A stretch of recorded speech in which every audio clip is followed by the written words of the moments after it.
our ancient brain is scanning the world to find danger.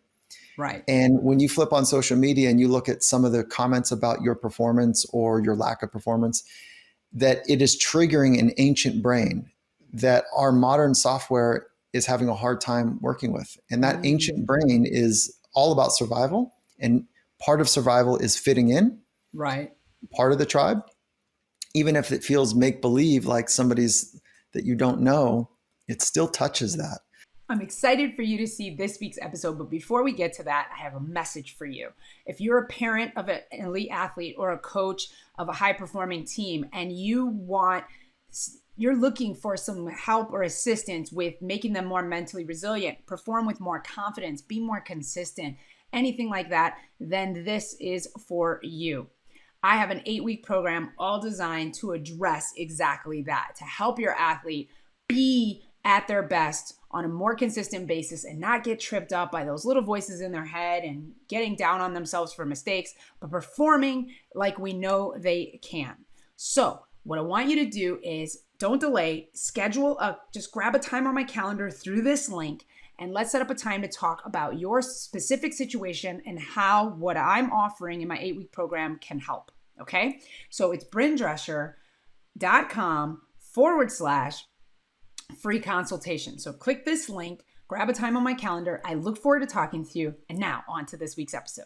Welcome back, everyone, to another powerhouse episode of the Mental Advantage podcast. I am extremely excited to have this week's guest. Of course, I feel like I say that every week, but I am very excited to talk to our guest this week, Michael Gervais. You name a person in sports, and I bet you he's worked with them. He is a high-performance psychologist, and we're going to get into all the fun stuff and geek out all about the mental game. So I'm super excited. How you doing today, Michael? Fantastic. And thank you for the kind introduction and being a small part of your community. So thank you. Thank you. So Michael, I know that you've been doing this for a while. Tell me how you got started in high performance psychology, because I didn't even know that was a thing you could major in or specialize in. So how did that come about? Neither did I. And so it started when I was 15, and this is me looking back, at the time I didn't know there was such a discipline of even psychology. And so when I was 15 years old, I was a young athlete and surfing was my sport of choice. Nice. And there was a difference between free surfing and competitive surfing. And so free surfing is more kind of, it's a hardcore sport where you pull into the heaviest situations. You don't talk about it. You don't brag about it, but you do it. And then competition surfing, on the other hand, is there's judges and there's people watching and there's scores, and I couldn't bridge the two. And so when it came to be a competitive surfer and the competitions were on, I was a shell of myself, and I could not access the skills that I knew I had control and command over. And so it was one day where it was a competition. It was beautiful conditions. It was about head high. It was around 8 a.m. It was glassy conditions. It was playful surf. And there's only 3 people out in the water. And one of the gentlemen that was in the heat with me, and again, I'm back at age 15. I think he's about 18. And he paddles by me and he says, "Gervais, I surf with you every day out here. And I'm telling you, you got to stop worrying about all the things that could go wrong." And he just paddled away. And I thought, how does he know? How does he know that I'm like in my head thinking about all the scenarios that could play out negatively? And he didn't tell me what to do. But in that moment, I thought, well, okay, he knew that. Well, let me flip it. And so I started thinking about the way that I wanted it to go. Now, looking back, that was like my first amateur cognitive restructuring. It was the first time that I, went from a negative mind to a positive mind that I was at least aware of. Yeah. And it made a difference. Now, that wasn't like this lightning bolt moment that was like, oh, I need to get into psychology. It wasn't that, but it was an awakening that, oh, there's a thing here. And which I'm talking about the mind, I need to figure out how to get right. Yeah. And so it led me down the path to be interested in the inner life. And so that was, if there was an origin, it would be that. I love that. That's so interesting because the last episode I did of my podcast was the gratitude effect, and we talked about playing the what if game, but instead of worst case scenario, playing it in the positive, which no one does, Mhm. right? Everyone's Yeah. doing what if, worst case scenario, but I'm like, what if you Yeah. did best case scenario or better Yeah. case scenario? Um, so, and I love that you call it cognitive restructuring. You have all the terms that I don't have because obviously not a psychologist. And I did have Scott on the show, and he gave me a lot of other terms too, Scott Goldman, which was an amazing conversation. You, so in that, you figured this out. You had this moment. What was the result? You said it worked. So you said you were a shell of a person. I have surfed one time. I don't even think I barely got up, but it definitely is a psychological thing. And even just as that wave's coming, things are coming at you fast. So tell me a little bit about what you think it takes to be, I mean, but to be like a mentally sound surfer to like really help Well, with that. yeah, I don't think it has much to do with surfing, this Okay. part of the story. I can answer the question, but I think you know what it feels like when you can't find the words, when you're a bit too nervous or Yeah. rattled by something and you're not authentically yourself. And, we all relate to that. Yeah. And so that's essentially what took place, is that I had a moment and I said, I'm a mess. Okay, how do I want to use my mind to get into a better frame of mind? And Mm, so that's essentially what happened. So the output is that I felt more grounded, more connected. I was more in tune with the present moment, and I was able to access my skills. So there's only three things that we can train. We can train our craft, we can train our bodies, and we can train our mind. mm, And the best of the best of the best, they're not leaving one of those up to chance. Now, as a 15-year-old kid back then, yeah. I didn't have any of these frameworks. Right. But now, spending time with world leading thinkers and doers, they are deeply investing in all three, independent, whether it's sport or business or arts. All three of those matter. And psychological skills training is exactly what it sounds like. Just like you train your body, you can train your mind. And we can do sets and reps. And there's another part of psychological development, which is self-discovery. And Mm, so that's the beauty of this science, is that there's a self-discovery aspect and there's also a skills development. And not to be too simplistic or yeah. reductionist, but when you do both of those bits of work, knowing who you are, self-discovery work, knowing your purpose, having a clear sense of your vision of the future that you would like to inhabit, that work becomes the big rocks to get in the container. And then the mental skills work, like being calm, Yeah. is requires skill. Being confident is a skill to develop. Having the ability to refocus to the present moment is a skill. And so then this beautiful, complicated science is showing like what holds up in the the laboratory for these skills to play forward, and then how do they work in the real world is where I spend most of my time. I love that. I love that. And you said the big rocks. So I'm thinking of the experiment where you put the rocks in the sand and all of Yeah, that right. in the Yeah. container so that you can hold it. Now, and that was one of the questions I was going to ask you, Michael, you've worked obviously with top names in sport and business, and with Pete Carroll, you guys have expanded beyond sport. Mhm. Do you find there to be something distinguishing between an athlete and an executive? And I know some executives have been athletes, but if they hadn't, do you find anything to be different with that sort of mindset? Because you said the top minds, regardless, but do you find anything to be different? The Yeah, let's parse that out a little bit. The one percenters or the half percenters, the true tip of the arrow, tip of the spear folks, they, independent of gender, they are more similar than dissimilar. Mm, So, and I know that what I'm saying is maybe, I don't want to say controversial, but I'm stepping into, I'm tripping a wire for people when I say that gender and ethnicity and I'm just, This is my experience, that they tend to be more similar than dissimilar. Yeah. And now they are more dissimilar than the 99%. Right. So there's this homogeneous kind of mapping that takes place of best in the world. And part of what that is they know themselves and they commit to being themselves and they commit to the vision that they hold of what the potential could look like if they and their teammates were to pull in the same direction. They are uncommonly relentless toward it. And they are not as interested in having favor or being liked than they are being true to authenticity and the mission. And the 99% of us, are people don't agree to this, but this is, I think it still holds up, is that Yeah. we're more interested in fitting in and looking good and sounding good than being absolutely authentically true and pure to the shared vision of potential. And so that's why sometimes we don't like them. Yeah. That's why they don't fit in, because they're not trying to.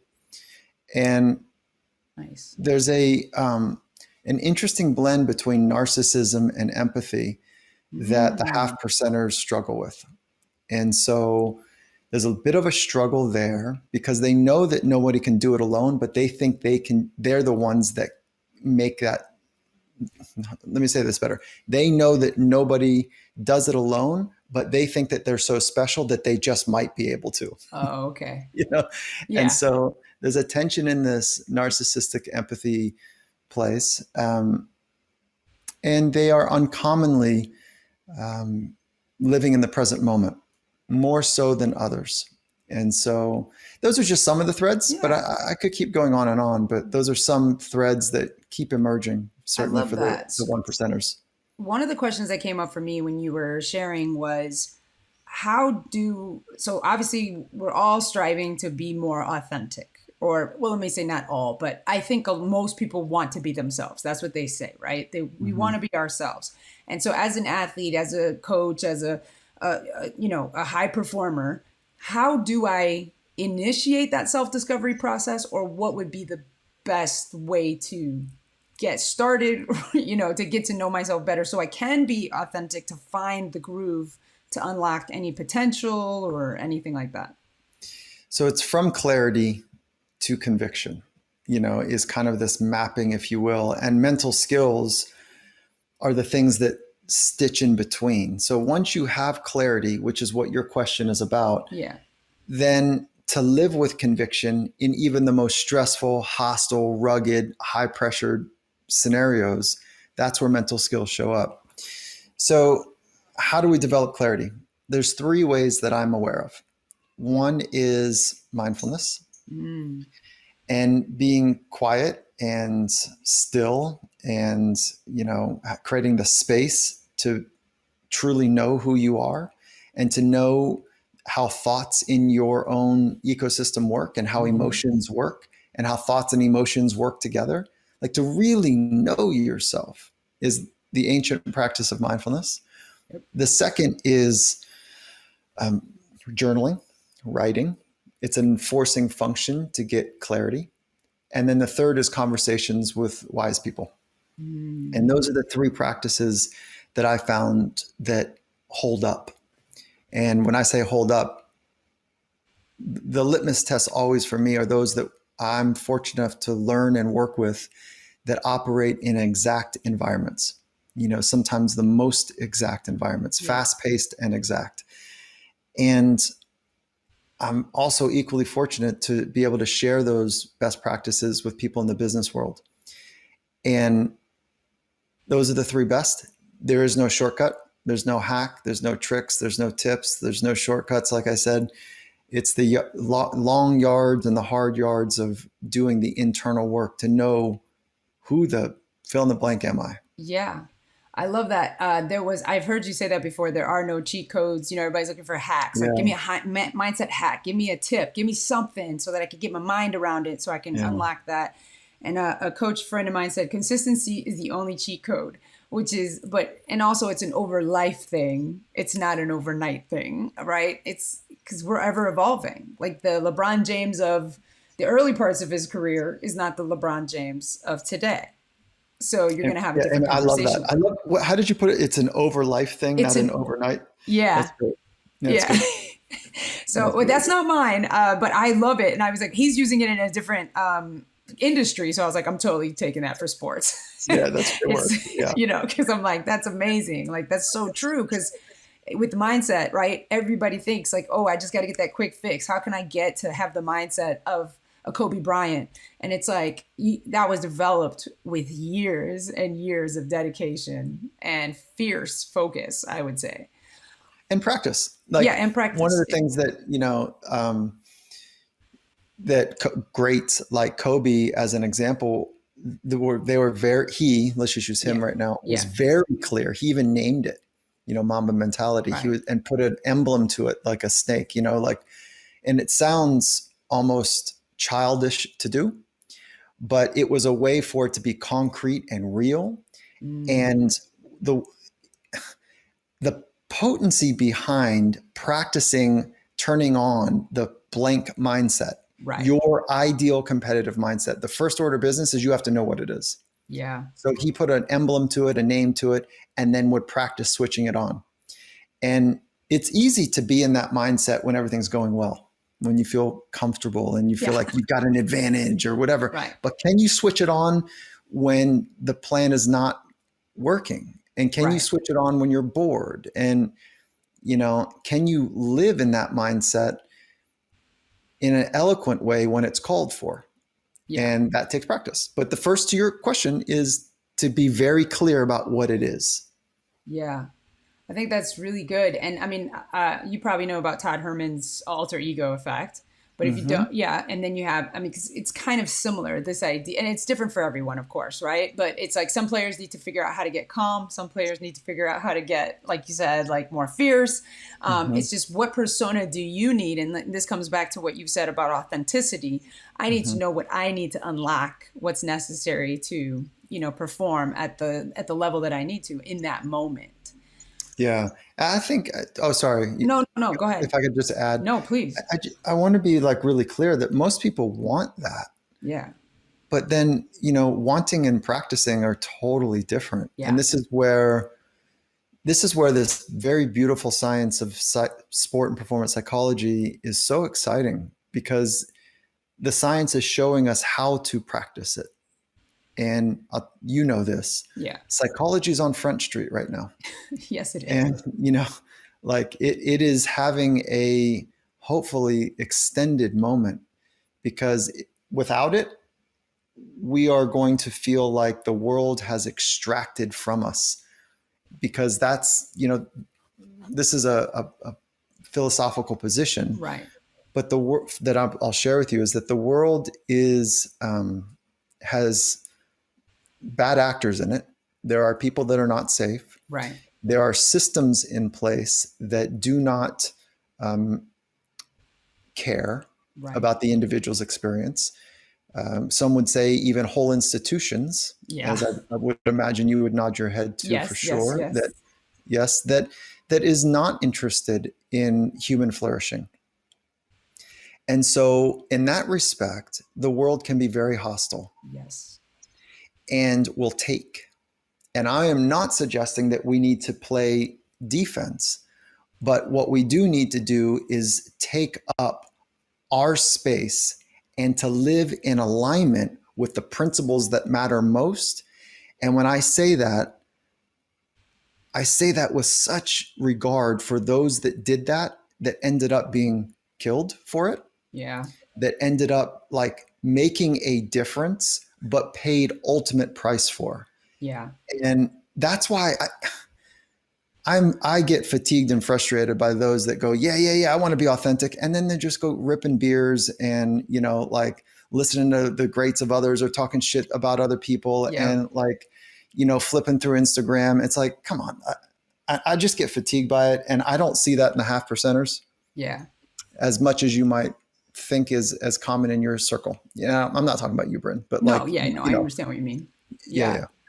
Yeah, I think it's important to pay attention to that because In this day, and so many coaches say this, right? Social media is one of the biggest banes of our existence, Mm. and obviously I'm not speaking on the pro level so much, but in college and younger sports, they're constantly saying, oh, it's social media, it's this new age. And players not really knowing who they are constantly looking to like answer to this public that they have. And then you have these young guys like a Mikey Williams who already has hundreds of, maybe even 1 million followers and different things. He hasn't even played 1 second of college or pro basketball. And so what do you feel that we can do as people like mental performance coaches and people in the mental game to help those athletes get, and I know it's like you're talking, it may come back, like you said, to the authenticity moment, but how do we do that for younger people that are so wrapped up in that culture? And if, or what would your recommendation be if you haven't worked with that population? Oh yeah, Bryn, it's a real deal. In the pros, halftime, Yeah. people are on their phone. That's amazing to me. I'm hearing this and I'm like, I can't even imagine being on my phone at halftime. Crazy, crazy. Half game. I'm sorry. At the end of the game, once the game's over, I mean, it's one of the first things that people check into. There's usually a team huddle, like some sort of gathering to Right. either celebrate or clarify, and then after that, it's like there's some media, but before media, it's checking in on the phone. And so your question is about social media, and I don't want to sound old Yeah. because it is a powerful tool. I feel like I understand the physiological cost to it, but Right. also the behavioral costs, but also Right. the upsides. There's some Yeah. incredible upsides that come with it. I just don't know athletes that are properly prepared to Mm. have it be a two-way street. Even the generation that is coming up and they're native to it, Right. when it's a two-way street, I think it's an incredibly dangerous proposition to think that they can handle and manage something that our ancient brain is not ready for. So our ancient brain is scanning the world to find danger.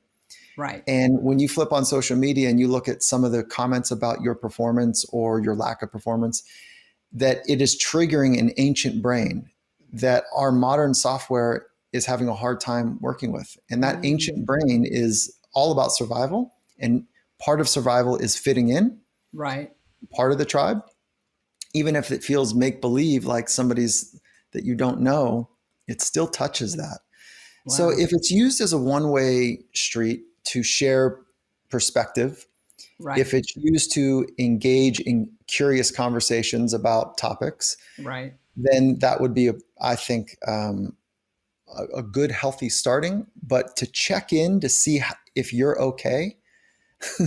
even when you don't think about it that way, Right. what you're essentially doing is externalizing your self-esteem. So Mm. you're giving your self-esteem, your self-confidence, your self-power, fill in the blanks, to them. Yeah. And even if you don't fully abdicate it to them, you're leaving room for them to influence it. So I just think it's there's a real challenge in there, and folks like you can help give context and Yeah. some strategies to make it work. Yeah, I was talking to one of my NBA athletes, and he he was just like, "Yeah, but it doesn't affect me." I'm like, "It affects you. You don't understand. You're reading these things." I'm like, "Why do you read it? Like, you know what I mean? These are people that don't have 1 ounce of basketball talent, most likely, and they're Mm. sitting here, and but it's like, well, but it makes me stronger to read it." I was like, "Maybe." I was like, "I understand where you're coming from. What do you say to that? It makes me stronger to read it. It makes me stronger to know it's out there." I'd say, Bryn, same thing you said. Maybe, Yeah, maybe, maybe. I would maybe. also like. I'd be very clear that there is also another cost, which is the cost of dopamine. There's a Mm. cost of attention. Yep. There's the cost of distraction management. And so one of the things that happens that social media and the scientists that are behind it, the psychologists and the Yeah. scientists that are behind it, is that they are masterful at grabbing attention. Yep.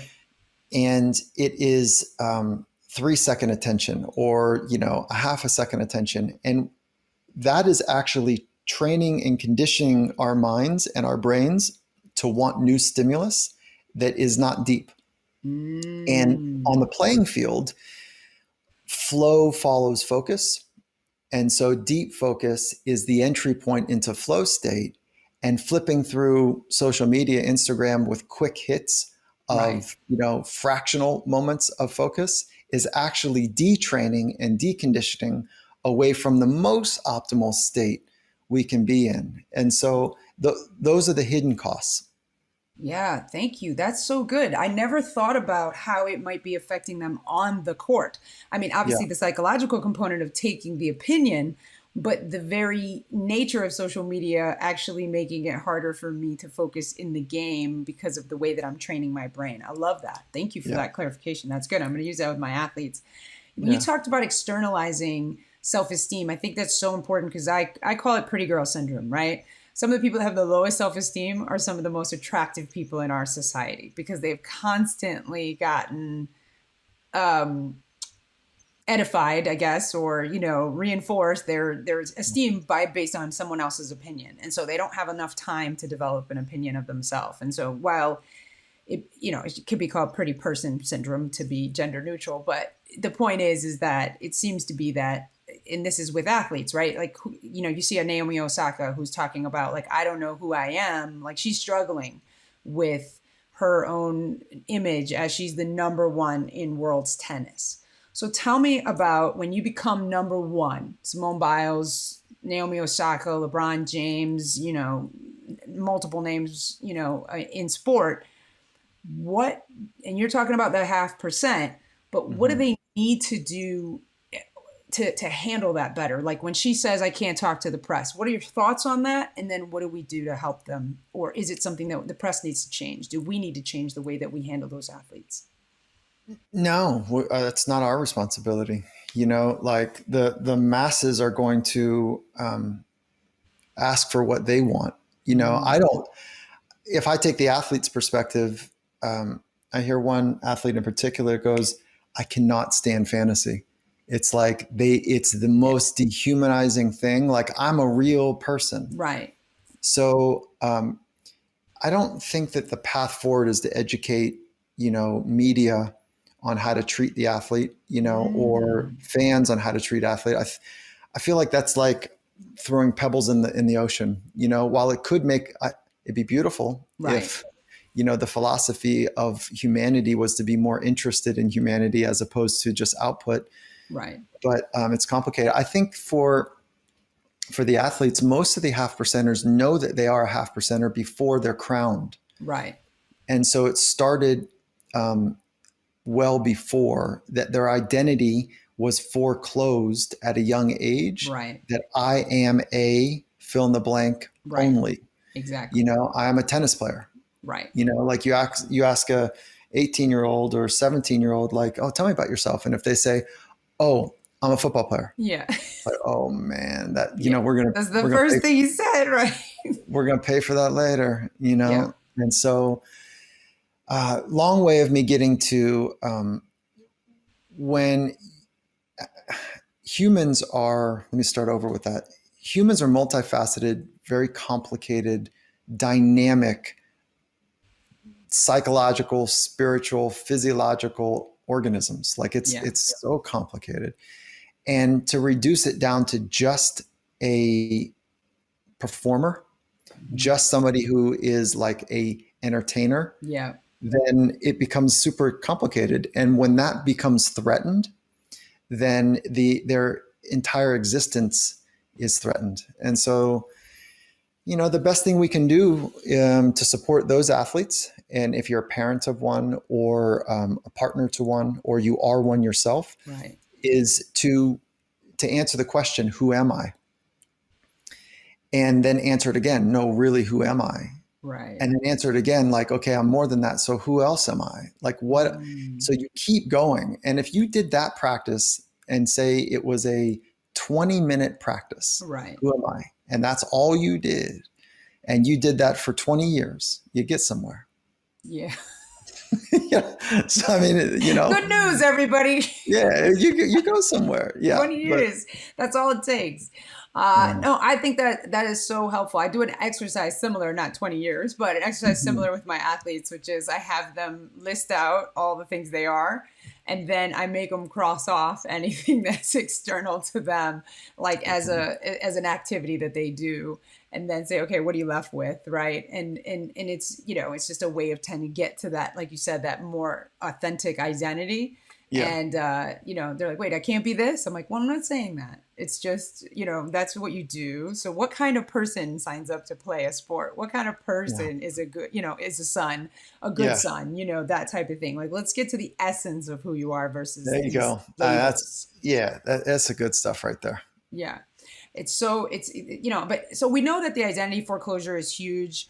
And how do we help them? I know you're talking about get to know each other and the multifacetedness as athletes transition out of sport. And we know, and I think this needs to be said because you also work outside of the world of sport. This happens with CEOs. This happens with anyone who over identifies with any particular thing other than, like you said, the multifacetedness of their beingness. So how do we help people? And if it's just that exercise, then that's what it is. But what do we do to help that athlete or that person when they're Oh, yeah. transitioning out of that role? Well, I think your exercise is brilliant. And I think that there's probably 50 Right. ways to get at that exercise, but that's a first principle, which is let's really understand who you are and how you identify with being you, Right. independent of what you do. So the work is to go from the being and let the doing flow from there. So that's the Yeah. work. Right. And there's lots of ways to get there. And then the second bit is when you ask and you're in conversation with these folks, and I'm not talking directly to you, but like No, I understand. moms and dads, and like when we're in conversation with them, ask questions that are not about the Exactly. doing. Ask about the being. And what my son has just turned 13, and I think you would recognize that the reason the reason kids leave sport is the car ride home. Yep. And so our conversation on the car ride, just knowing that science, is that it's like, what'd you enjoy? What was it like when you went for it? What part of the game scared you? What part was really fun? Where'd you laugh the most? What did you end up learning that you can carry into practice? What is this something surprise you? It's all about the experience Does as he opposed answer to, you? You're getting real answers here? oh, yeah, well, as a 13-year-old, like, it was good, Dad. It was Yeah. good. Dad, it was good. Yeah. you Yeah. know, but I am relentless, Bryn. Nice. Like, and so I'm trying to be as clever as I can. And he's like, Dad, I'm Right. fine. It's good. It's good. But it's setting the foundation that Mm. I am, I am more interested in the being as Yeah. opposed to the output. And as a hopefully important figure in his life, he's getting that messaging that the way I experience me doing things Right. is more important to my dad than whether I scored, what the score was, fill in the blank. So, Yeah. anyways, I love that. When I was running track, my mom used to time my races. She was like, don't stop watching. She had her thing. And I was like, oh my God. And then she'd ask me, why do you think this girl didn't run this way? And I'm like, I don't know. Like, these are the things after the meet. And I love my mom, and she came to every meet, and she was very supportive in that way. But yeah, that's what I didn't like, was like, I don't want to revisit what happened in that race. I don't want to think about it right now, right? In the sense of like, what happened? Why didn't this happen? Whatever. But yeah, no one ever asked me, did you enjoy the race? What were you yeah, feeling like, when it was yeah, over? Like, no one ever asked me those kind of questions. And I think, I was so focused on achievement when it came to track and field. If I wasn't good, yep, if I couldn't win, then I didn't feel like it was the same, right? It wasn't as enjoyable. I got all these medals of my time in track. But, the things you remember is not those races. It's the time with your teammates. It's in the moments, no matter What what was your level of event? sport you play. What was your event? I was 200, 400. More Yeah. 400, though. Let's be Oh, real. more 400. Yeah, Yeah. more four. I had run three a meet usually, and I was not the most mentally tough athlete, Michael. Oh, I yeah. was Yeah. more focused on the fast girl to my left. I even still remember their name. Like, well, one of them still my friend, but she was Hallie on the right and Lindsay Martinson on the left. Oh, didn't mean to say her last name, but anyway. But those were like my biggest competition that I remember from high school, and I just remember thinking, oh, she's so fast. And my coach said, Did you ever think that maybe they're thinking that about you? And I was like, no. No, I know it's and their technique and speed and reputation have nothing to do with your lane, Right, exactly. unless you bring it in there, and that now we've got two people trying to run your lane. It's so easy to see when we've got distance on it. Right. And that's one of the gifts I think that you're giving and providing to your athletes is Yes. the relationship. The relationship matters for 60 to 75, maybe even 85%, depending on the research you look at, of the impact for the change. Yeah. And so yeah, it's cool. I think I remember you on Clubhouse telling a story about an experience with a coach that wasn't very kind to you when you were coming in to talk to his team. Oh, yeah. Yeah, okay. I wanted to talk to you since you are in the mental space, knowing that some coaches are not so. Okay, well, let's say this. Everybody says, or a lot of people say, sports is 90% mental, 10% physical. Yet if you pull up their practice schedule, show me where you devote any time to the mental game, you won't find much. So as you go into these places, what do you feel like? And I think I asked you this, that's what it was. I asked you, what do you do to help a coach, or what advice do you have to people to help a coach kind of get on board where they don't feel threatened, kind of in the Ted Lasso sense?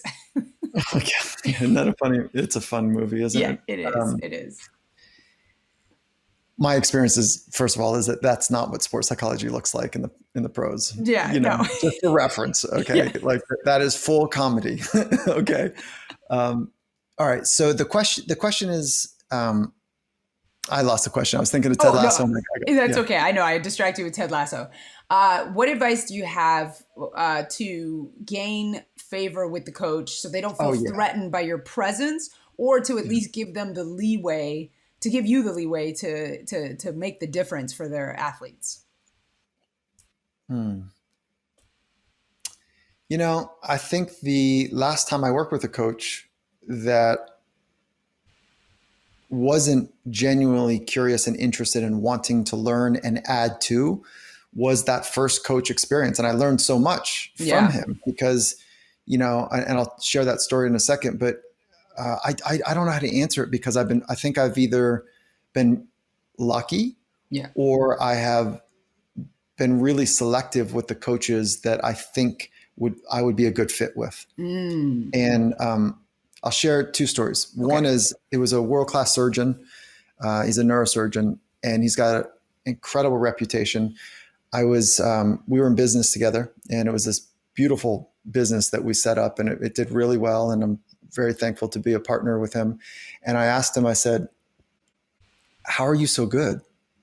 And he said, I think I'm good technically, but I think I'm far better than just about anybody selecting great patients. I said, what do you mean? He says, Mike, I know who's going to have a good outcome based on their psychology, based on their history, based on their kind of vibrance about wanting to get back to the thing that the surgery is pulling them away from. Right. And like, I'm looking at their physiology, their physical nature, their structural, nature. And I'm also looking at their psychology, and I don't make decisions for money. I make it for outcomes. So I'm selective with my patients. I was like, oh God, that's awesome.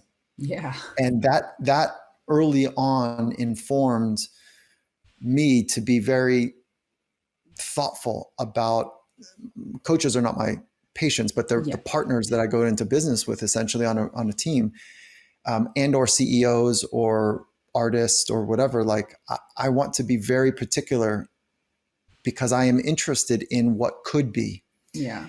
And I can't do it alone. And hopefully he or she feels like they can't do it alone, and we need each other.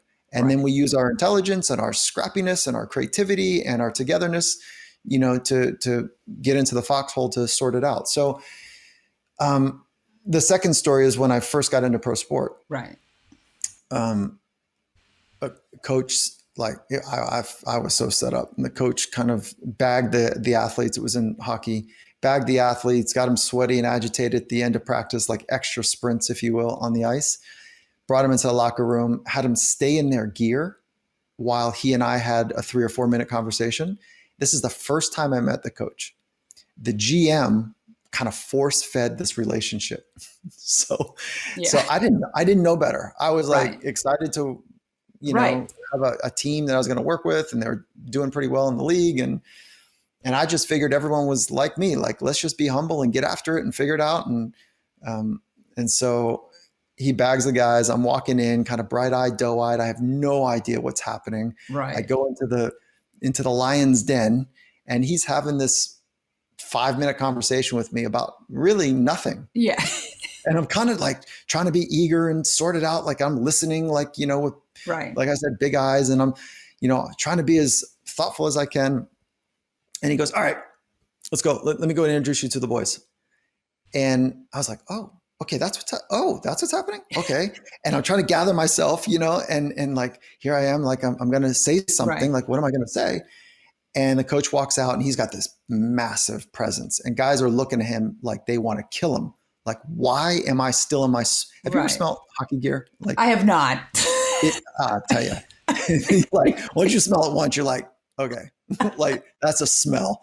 And they're in their gear, wet, now cold, right? And smelly and agitated. You know that feeling when you haven't eaten and you're all nasty.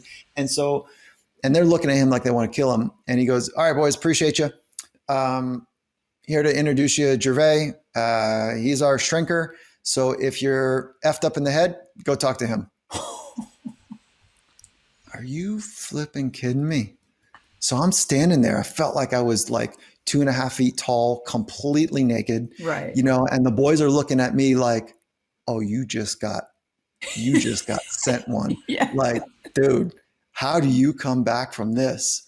And so, I can finish the story, but it feels like I brag at this point, which I don't want to. Like, that was. Go ahead. I want to hear the whole story. So but that's the essence of the story. Yeah. Like, I was absolutely blindsided. Right. And I'll tell you how I'll finish the story here, but I didn't need the gig. Yeah, I remember this is the spin. Right. I didn't need the gig, and I didn't have money. Right. I don't come from money. No one in my family went to college. They didn't. And here I am, like, in graduate school and a PhD. Nobody in my family, we're like, honestly, like, we got issues. Okay. Yeah. That's why I'm in this field, probably. So we teach what we need to learn. Oh yeah. Yeah. And so there I am. And I was like, I definitely got a degree in, and this is going to sound like I'm hard, but I'm not, but I grew up in surfing. Okay. Yeah. And it's a punk off access counterculture. You got to come strong with, like, the real stuff, or you're laughed out of the crew, and I'm not talking hard, like tough guy, but like, be about it. And so no chance was I selling my essence for this clown. No chance. Right. And so I was going to get bounced right out of there because I could not be leveraged by money, because it didn't matter enough to me. And so, and I'm going to say it again, I needed the money. Okay. Yeah. So, like, okay, let's be very clear. Right. So I looked up and over at him. He's a large human. Yeah. I said, great, coach, my door's open for you. I remember. So, yes, that's it. Yeah, right. And so the locker room erupts. The Gatorade bottle was like thrown in the middle of the room. Boys are hooting and hollering, like, coach, what are you going to do? It's one of those moments. And he stops midstream. And I didn't know if he was going to turn around and choke me, or if he was going to, like, bark me out of the room. And he kind of gives me this look like, good for you, kid. Like, I think you just made the team, like, so anyways, that's like street psychology before sports psychology, and I say street, like, from the surfing world. Yeah, I got you. Yeah. I love that. I love that story. I think there was a moment too with your mentor too, that told you never to take a job that, I think you had another part that you told about, not that particular story, but it was something about your mentor telling you not to. So I called him. I called my mentor when I got my first gig in pro sports, and he goes, Mike, you sound really excited. And it was this gig I was talking about. And so you've got a good memory. Yeah. And so that's cool. And so I said, yeah, I'm pretty excited. And he says, call me after you've been fired 3 times because you've stood for something. And I was like, okay, dude, like Yeah. you've been fired. So that's your way of rationalizing it. Okay. And now looking back, I'm like, yeah, that's cool. That's Yeah. really I cool. Stay, love that. be about it. Yeah. You have to be able to. I had a situation where I was working with a college team and I was doing one-on-ones with their athletes, and the coach is like, "Who said that?" And I was like, "I don't, Ooh, I don't want to tell you who said that. Like, like ooh, that's that's it. not, right." So we had this big thing, and the coach was like, "Well, I would have never let you meet with my players if I knew that you weren't gonna." And I was like, "Well, I would have never met with them if I knew you were gonna ask." Yeah. You know? This is the worst place for Yeah. like coaches to put our profession. Yeah. And that's got to get so clear up front. And That so was a learning lesson for me because I did not establish it. you got to establish it right You up have front. to. I learned the Yep. same thing. And so here's another good story, right? Yeah. So coach says to me, this is in a different franchise, different sport, Yeah. even one of world's best. And it was day one. And he says, okay, Mike, what's the plan? Let's go. This is great. I'm so excited you're here. Like, let's go. Yeah. He goes, what's the plan? I said, I need, like we talked about, over dinner, I need like 3 to 6 weeks, somewhere in there, just to understand, Right. like to know where the bodies are, to know what the tension points are, to know Right. where the strengths are. Like, I need time. And he goes, yeah, yeah. Oh God, that's right. Yeah, that's right. Okay. Let's just circle up at the end of the day though. I was like, great. Okay. So we get to the end of the day and he goes, okay, so Mike, what'd you learn? What'd you see? I go, coach, I thought we talked about this. Yeah, exactly. And he goes, yeah. But just give me something, like your full day. Like I want to. Yeah. And I was like, coach, like, give me some time, like give me some perspective. And Right. what you described was like the individuals, like what Yeah. did he or she say? And the same, what I'm just saying is, yes, I've been burned there. And the same holds true for like the organization. What'd you see at the organization level? And damn it, I did it. Yeah. I did it. I said it. Yeah. I knew it. I shouldn't have, and I said it. And now I didn't betray a person, Right. but I betrayed my code. And my code was, I need time. And so I shared the thing that I thought was the easiest thing that would kind of get me out of this bind that I was in. And I'll never do that again. I'll stay true, to what I said I would stay true to. And I said, like, hey, you got a real challenge between this department and that department. Yeah. And I'm sure you know that, coach. And he goes, what do you mean? And I was like, oh, yeah. What am I doing? Right. And so he says, well, what do you mean there's a problem there? I said, are you serious? Like, is this new to you? Right. And he goes, I don't think there's anything. And I was like, okay, I just need more time then, coach. And he goes, no, now you started. And I was like, oh, wow, I'm in it now. And it ended up being, it was a major issue. Yeah. And his resistance to hear it that first day was an indicator of his resistance to actually fixing it. Yeah, for sure. Yeah. That's so, what you're describing, that moment when I was being asked and then feeling like, I definitely felt like I betrayed my code as well in that issue, because I was like, you can't get the locker room back if all of a sudden you're like, oh, the gal or the dude or the person that's running up the coach, like you might as well give them your shoes back. Right. I was like, what do you think I'm having conversations with them about that you can't trust? I was like, I don't understand. Like, this is, but it was a learning experience for me because I had never, I just assumed that, it wouldn't be asked. And then, in sharing, just like, hey, you have some general situations here. You want to I was like, who said that? I was like, what? Why do you need to know? That doesn't matter. It's like, no, well, I'm paying for it. So it was a learning lesson. And actually this coach has come back and understands now. And it's just like, if you can give me the general principles that you'll be talking about with the players, I don't need to know who said it. And now we're on the same page. But before, I didn't establish that. So that was a great learning lesson for me. And I'm so thankful for that. And because it was, it's on me. I'm always practicing 100% responsibility. What could I have done differently? It's not about blaming. And obviously we talked to my athletes about this as well. So, because, it's all about responsiveness. So you've worked with Pete Carroll and you probably are familiar with Trevor Moawad, who I just read his book about neutral thinking. And I gotta say, my only criticism is I'm like, I don't know if that's neutral, but what do you think about that neutral thinking? And I'm not to criticize Trevor, but like this idea of bringing everything, because I like his analogy of you can't go from negative to positive. You got to go through neutral. So I like that. But I still feel like a lot of what he was suggesting was still positive thinking. Like if I think I'm going to the Super Bowl, to me, or I'm playing in the Super Bowl and I'm going to execute my game plan, I don't think that's a neutral thought. I think that's a positive thought. But I could be wrong. So semantically, how do we help athletes shift into that mindset from negative to positive or to negative to neutral to positive? Well, I think that there's an underlying principle that's really important, which is there's two ways that research has suggested to that have good evidence to work with our thoughts. Okay. One is cognitive behavioral training, and there's decades of research around how and what that is. So cognitive behavioral training really is about becoming aware of your thoughts and emotions and having and employing specific skills to work with them, to guide them, to shift them, to nudge them, to wink at them, and so that's very much a cognitive behavioral approach. And then the other is more of a mindfulness or an acceptance-based approach.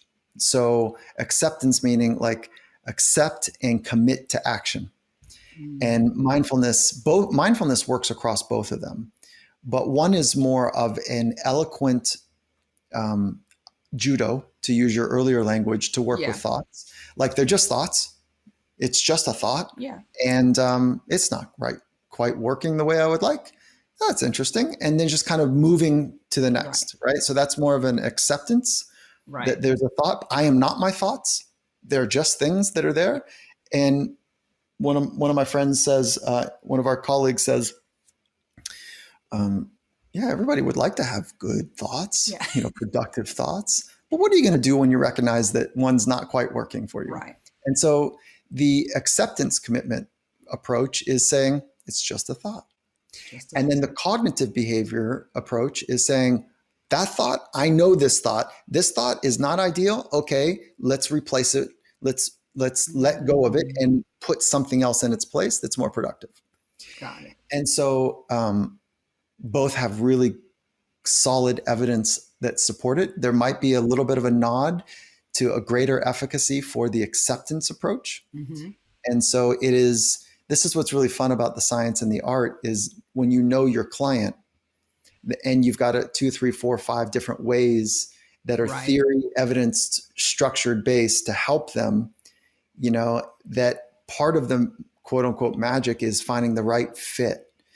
And so if somebody is really dogmatic, let's say, and like, no, I don't want room for negative thoughts. Right. I don't want when I start having negative thoughts, like, it's like a drop out of an elevator and all of a sudden, like I'm in a spot that is like, Mike, I'm telling you, I'm a mess. Yeah. Okay. We're not doing probably the acceptance bit. Right. To say, let's catch it.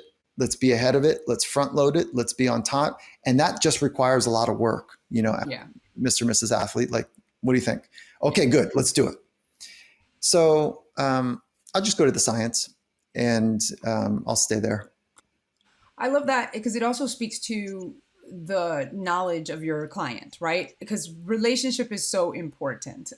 So many people say, what can we do for these athletes? And, there's a whole thing with sports psychologists versus, or psychologist, psychiatrist versus mental performance coach versus somebody who read a bunch of books or whatever. And then the harm of all of that. And I'm not against any credentials, but I do believe that there are certain people that can reach people regardless of credential. What do you say about that? Obviously, you have a different language than I do. And there are certain levels where it is going to be outside my pay grade. But outside of that, what do you say to people that are like, it's got to be a sports psychologist? Okay. I think the relationship is at the center. And I think that there's not one solution that is ideal. Now, that being said, I am favorable to being the most trained we can be because it's so complicated. Yep. And so part of the training, wherever we are on the spectrum of care, and Right. the responsibility we have Right. is to know when we are out of scope, Yes. and to recognize the difference between general anxiety and thin slice performance anxiety. Like to really recognize that, because it's not as easy, as it might sound on paper. Right. And to recognize, like, to be able to spot bipolar or borderline or Right. obsessive compulsive versus overworking, and so, there's I just say we've got to know kind of where our scope and practice is, Yeah. and then that takes care of so much. And there is a right fit between psychology and mental skills, psychologist and mental Right. skills practitioner. There's a good fit there. Yeah. And so I don't get caught in that conversation, but I will wave my arms a lot when somebody is not clear about what scope looks like for them, and Yeah. those that don't want to um, be in a community, but think Yes. that they hold the secrets and the answers, and it's my relationship or whatever. Like, I start waving my arms pretty Right. pretty Because flagrantly at that point. it's that whole thing of patient-centered care. If you care Yeah, about the person that we're treating, then it doesn't matter if it's not about you. And like, and I think comes back to the coach conversation too. Like, it can't just be about like, this is about me and this is it's like, how can we help? Now, I have said this before, and I'm curious what your thoughts are. If you are not tapping into your mental skills or your mental game, you are leaving potential on the table. hmm Do you believe that? oh yeah, flat out. Yeah. Unless you're a narcissist. Say more about that. So if you truly are a narcissistic personality disorder, all you got to, or even so, NPD is rare, Okay. but if you have high narcissism, but you're not a full blown narcissist, but you have high narcissism, they don't need mental skills. They just need to have the lights turned on and people pay attention to them, Mm, and they are finally at home. got it. So mental skills work for just about everybody else. Got it. So, yeah. Okay. Okay. Let's see. There was, what is one thing that you do not like about this side of the game? The psychology part of the game. Yeah. Okay, there's lots of challenges. For context, it's a beautiful science. Yeah. I think it's one of the most complicated, beautiful, nuanced science. Like, I love it, Yeah. and I love because the challenge is that it's invisible. And but you know what? Physics is invisible too. We know gravity exists. Right. Right? You can't see gravity, but you Right. know it exists because you see the artifact of it. Right. We can't see the mind, but we see the artifact of it. We see output, behavioral Yeah. output. And so I love it. And I'm happy to rattle off from that perspective some of the things that, Yes. challenge me. One is that I think we've set up, when the boat launches the dock and it's 5 degrees off of its heading, the compass is just 5 degrees off. Yeah. Well, once we've been sailing for, 24 hours, that 5 degree has turned into, 15 degrees. Right. I think we launched from dock as an industry 25 degrees off. And what I mean by that is that we set it up that, okay, we are going to diagnose, and we are going to work from a deficit model because that's the medical model. Right. We're going to work from that model. And the second part of it, which there's a place for that, Right. please, but the second part of it is that somehow we have adopted the best practice that we're going to go to a private setting where nobody can know what we talk about, and we're going to have a special little safe relationship in here. Yeah. Holy shit. Like, that means no other folks are like part of our team.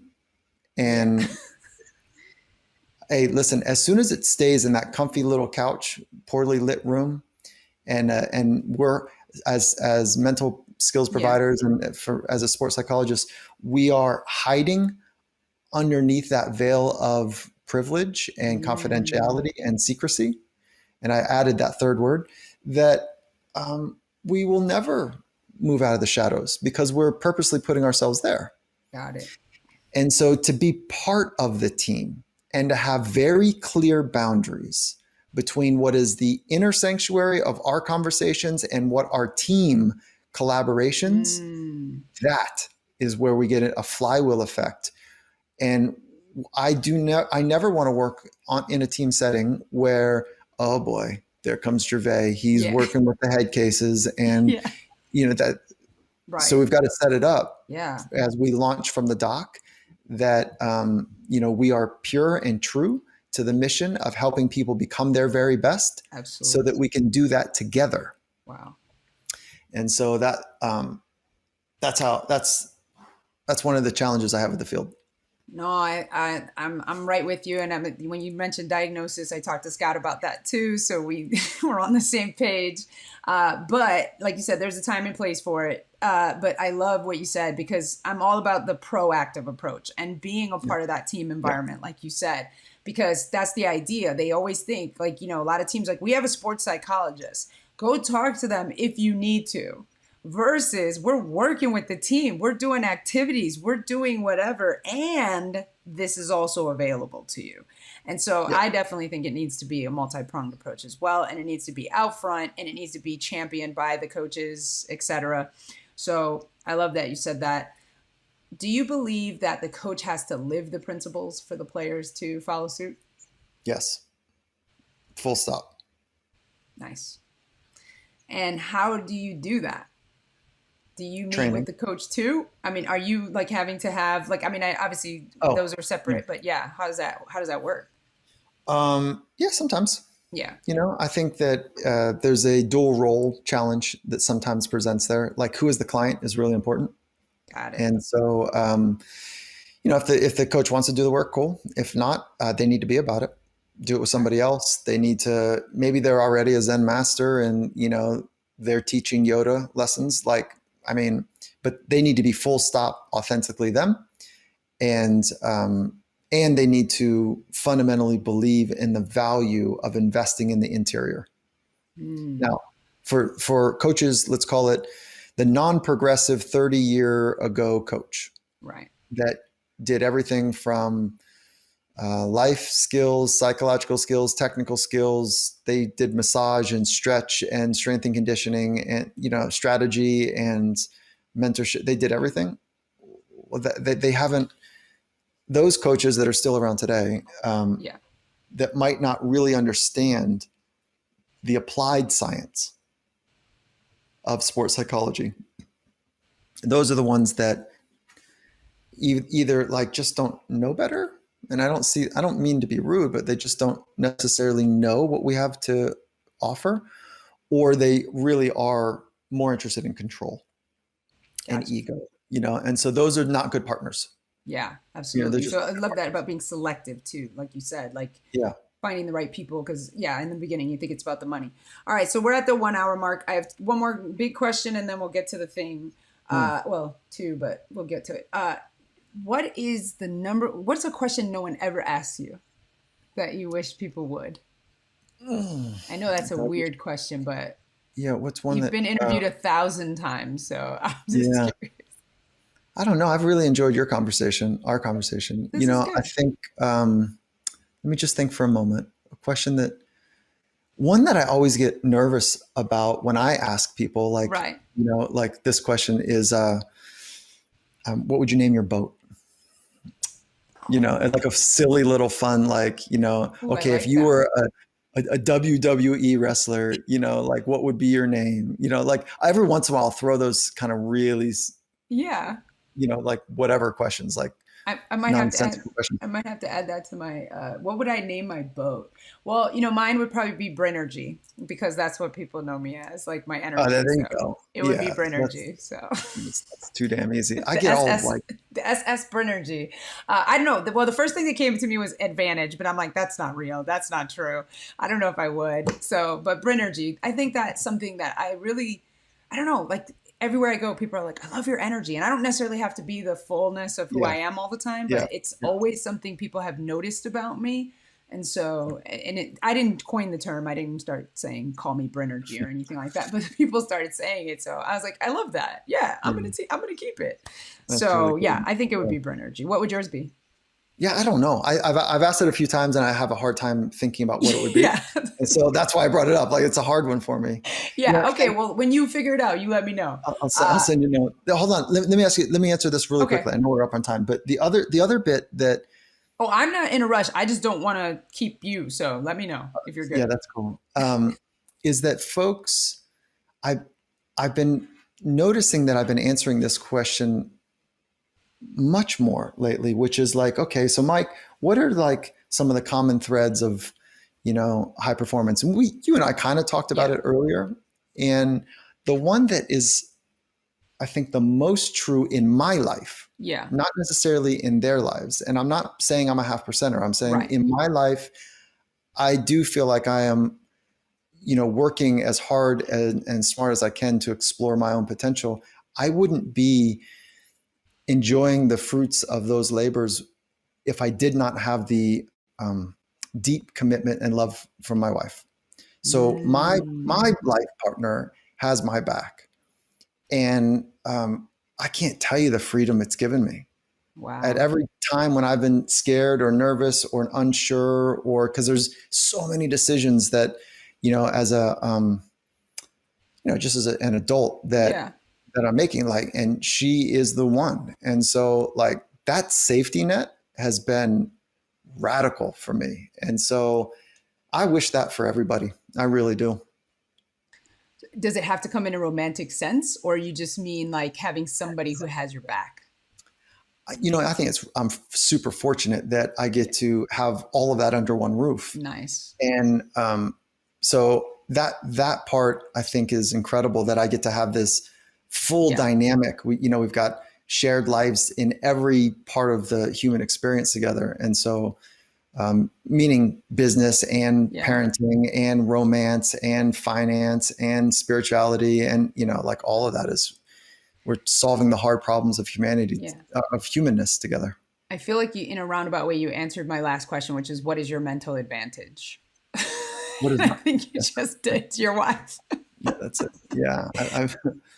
Nice Amen. love, like unconditional love. I love that. Mm, That's so yeah. And, good. and that does not, at least in the form Yeah. it's taken for me, both from a mentor standpoint, as well Yeah. as my wife, um, it's not easy. It's not like, Yeah.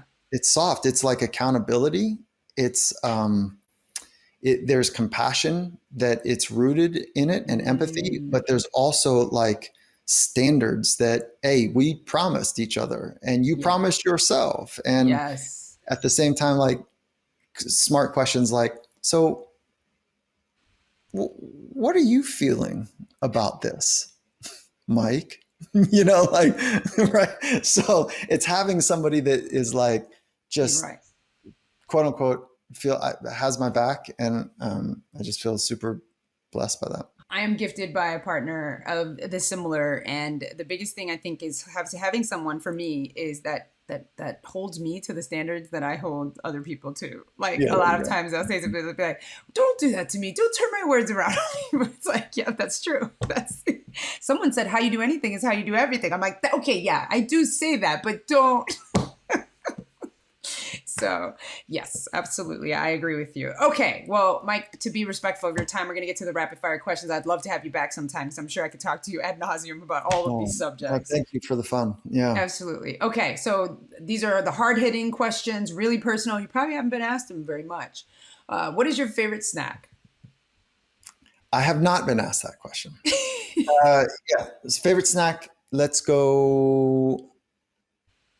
In my head, I'm going like, is it salty or it's not sweet? Is it savory? It's popcorn. I would say, Popcorn. yeah, Regular popcorn. popcorn, like just butter and salt and all that good stuff? Yeah, no, I don't even need butter. Like, I just like something about the texture of it. Okay. All right. Popcorn. I Mhm. like it, but then there's a point in the middle of the bucket where I'm like, I don't want any more of this. I recognize that point. It's usually, Yes. but and then I take another 2 or 10 bites, and then I pay for it afterwards. And then that's it, right? Yeah, exactly. Yeah. Okay. Favorite flavor of ice cream? I'm not an ice cream fan. Not an ice cream fan. Okay. Yeah, Do you? I go vanilla though. Oh, No, strike that. Like it's yeah. some sort of caramel, salted caramel, something. Yeah. Are you a dessert person like cake, or do you just not like sweets? Yeah, sweets don't really kind of. Yeah. Yeah. You're one of Not- those. I know yeah. your kind. I'm in a Oh yeah. relationship with one. It's terrible because I can't Is it? share. I'll eat it. I mean, I'm not, Okay. but it's not like that's not the thing that gets me excited. I like, but like a properly masterful meal Yeah. where somebody has really taken their time to put stuff Oh. together, and you can tell like the way that the whole thing is Mm. prepared, and like, yeah, I Yeah. think that chefing, and not that I love that. I Yeah. love that part of it. Nice. Nice. Yeah. And you can taste it in the food. Mm, So mm, yeah, absolutely. All mm. right. This question, favorite superpower or superpower you've always wanted, and why? Okay, favorite superpower that I've always wanted. Yeah. If you've ever wanted one. Well, I'm more of a fan of Batman because Okay. he's a normal dude, that cracked Yeah. it and had resources, and really put his money where his mouth is, and was like pure in that sense. Like, and maybe I don't really know Batman very well, but I like that one. And No. if there was a superpower of like getting to the truth, Yeah. because I think that Uh, the truth for folks combined with like being present. Like I yeah. think if those two, like if there was a superpower, like, okay, we're gonna get to the truth and we're gonna be present with that, I feel like we'd alleviate suffering, we'd get to some real stuff, and we probably wouldn't need all these other superpowers. Okay, I think those are one of my favorite answers. Okay, all right. You didn't say read minds, which I always think is weird when people say that. I'm like, do you really want to know what people are thinking? But okay. I can already do that. Yeah, yeah. Oh, Jesus, goddamn. That's true, right? I was like, hello, I do that for a living. This Okay, is all no, right. this is what everyone like they do this to you all the time. Are you reading my mind? Like at dinner. No. Like one, it's not possible. Two, you're not paying me. We're supposed to have a good time. Like, what do you? Oh, so this whole conversation's about you now. Is that what we're doing? It's almost like they want you to, right? They're like, oh, Yeah, you're not gonna yeah, like look into me, are you? And then it's like, yeah, well, why aren't you looking into me? What are you getting from me? right, yeah. Exactly. Okay. This one is one of the more personal ones. And I thank you for saying Batman. A lot of people do like Batman. I am more of a Superman fan, but I understand why I always think that you could do a whole psychological profile on why people pick Batman versus Superman. Mm, mm. Because I think that people like that he's attainable, that you Which can one? get to Batman. You can get to Whereas Batman. you can't access where Superman comes from. So it's like, I Oh, think got it. that's why Yeah. more people like Batman. That's Oh, my cool. thought. But anyway, because when they have the whole conversation. The next question is really personal. You have toilet paper in your house, I imagine. Uh, and I don't imagine. I believe it's You true. know that to be true. Yeah. Yeah. And do you like It's it over got to the? roll on the down. Yes, it has to roll like from the outside down. Like what do we talk? Why would you have it against the wall? Honestly, I Okay. yeah, Do you change it if it's wrong yeah. I changed it in my home. in your home or anyone Yeah. else's? Do you change it in your house? Okay. If you come to my house, will you change it? No, I'm not changing that. Okay. Like Some people do. I got way better things to do. But I look at it like, oh, poor things were in a rush. They must not know better, or they're in a rush. I'm joking, but yeah, No, I love that. I love that. That's yeah. so, Well, yeah. Okay. hold Got on, it. go back. And which way is it for you? I'm over the top as well. Over the I'm top. with you. I haven't found too many people that are too many athletes that are under the bottom. There's some that don't care, but I haven't Yeah, found almost everyone I've asked has been on over the top, except for it doesn't matter type yeah, person. good. Okay, who is your personal hero? Yeah, I'm going with the obvious. My wife. Okay, Like, nice. she, not that you're asking, but I'll just take it there for just a moment. Her family are immigrants. They came here with $20 in their pocket. They cracked the American dream. They believed in it. They didn't speak the language. And she has her first principles are clear. My wife's first principles are clear and established, and she works from them. And she's demonstrated this beautiful gift of love that I I work my ass off every day and I fail to do in return the way she's loved me. And so flat out. Yep. That's so beautiful. We've Okay. also dated since we were flipping 16. Like, Really? Oh, because I was yeah, just about to ask, where did you yeah, meet? But you were in high school sweethearts. yeah. So we dated on and off, in high school and college, and much more on than off. And then, yeah, we got married right out of college. Nice. Oh, that's beautiful. Oh, That's and cool. how many kids? Just one or One. Yeah. one? Nice. Okay. And last question. Uh, why did I just forget it? Sorry. What do you want to be remembered for, Michael? Yeah. I mean, I'm not interested in legacy, like at all. Okay. But I appreciate the question. What if I were to entertain, like, when people think about me, Right. is that um, that I was earnest and I really wanted better for them and others. Nice. And that better it came through like this radical acceptance of who they are and who we agreed that they're working on becoming. And so there's that like wholesome, earnest, kind of approach to a committed, relentless, uncommon commitment to helping people become. And so my life purpose is pretty simple, which is to help people live in the present moment more often. Nice. That's it. And so, Love that. that's kind of how it goes for me. Fantastic. Any last words that you want to say, or do you feel like that's pretty good? No, yeah, you Okay. took us all over the map. All right. So where can people connect with you, Michael? And anything you're Oh, working on that you want people to know about? yeah, I think the favorite place for me is the podcast called Finding Mastery. And you can find that on all the players. And social media, has been a way that I've enjoyed sharing Yeah. some very pithy ideas. So we have fun doing that. That's Michael Gervais, Gervais, Okay. on all the handles. And then, no, I've got a new book that's coming out, and that'll be dropping in March of next year. So I'm still getting that together, but I'm Okay. excited about that. So Finding Mastery is the best place. The And best place. if I could say this, Yes. if there's folks in your community that are like, gosh, where do I start on this? Yeah. Um, I, I took all the best practices and put them in an online course. Nice. And that online course has 16 core principles to show you exactly how to train your mind to become your very best so that you can help others do the same. And that can all be found on findingmastery.net. There you go. Hey, Michael. can we give one away? Yeah. Can Sure. we? Can we Yeah, have a little absolutely. competition on online? Yeah. Let's give one away Okay. to you pick. Okay. It's somebody that can make the case that training their mind is going to be an important unlock for their future. Okay. And tag me, Yeah. tag you, and then a little bit of explanation, and then it's $500. We'll give it away, no cost to anyone that you choose. All right. As you heard it here, if you are interested, you're going to basically follow Michael, follow me, tag us in a post, and let us know that you're the right person to get this Finding Mastery course. I gotta say, if you've enjoyed any portion of this, you can only imagine how much value is in there. And I know it's not about Michael because he wouldn't want it to be about him, because it's about you. And there's going to be lots of value. He's just amazing. So absolutely looking forward to that. Thank you so much, Michael. This has been such a pleasure. And hopefully we can have you back again sometime soon. You created a really fun space for us to